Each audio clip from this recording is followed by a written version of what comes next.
From Studio 3C in Rockefeller Center, this is News 4 New York. Well, now we're going to talk about being single. Often it's a topic that only women talk about. Well, perhaps true, perhaps not true.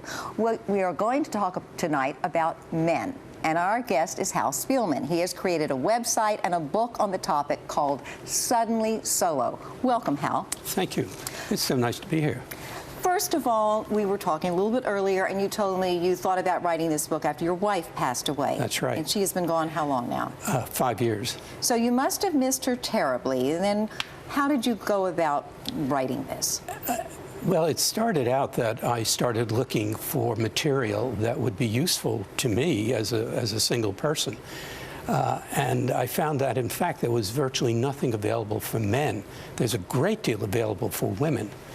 And that led me to start thinking about applying the things I'd done all my life, which is market research and communication research.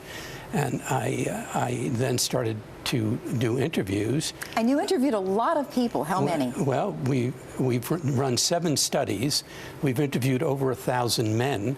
We've interviewed over 600 women, all mature. And by mature, I mean 55 and up, with the bulk being in the 60 to 70 range. Your target audience was the mature audience, and yet something interesting has happened.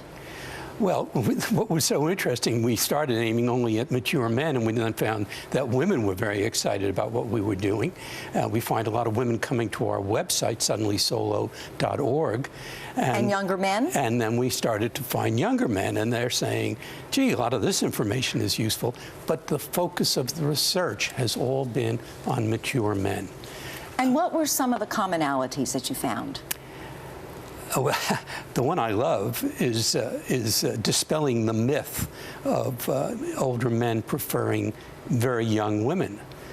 We talk about am I allowed to say big boob blonde? I suppose so. And you know, the media kind of plays that up. Or the trophy girlfriend, or the trophy wife. That's a good phrase. I like that one. I have to remember that. Yes, and so we found that, in fact, just over 80% of men preferred to be with women in their own age bracket. And they were more comfortable with them. They had commonality. And they were not comfortable with young women. Now tell me if this is a myth or not. It is easier for a man to be single than it is for a woman to be single. No, much more difficult. Women have support groups that they've developed over many years. Men don't tend to have support groups, and that is a major problem for them because they start to disappear into the scenery. Initially, they're on your doorstep with meatloaf, particularly with widowed men. But then widowed men don't start dating for about a year. I mean, who marries sooner or remarries sooner, males or females? Men do, because the numbers work for them. At about 65, the ratio is 4 women to a man. So they tend, after 2 or 3 years, to get, we will say, picked off. Well, thank you very much for joining us. It sounds like a really interesting read. The book will be on Amazon next week, and we'll be getting it to bookstores shortly afterwards. But it's Suddenly Solo, and the website is a very dynamic place, suddenlysolo.org. Thank you so much for being with us. Thank you.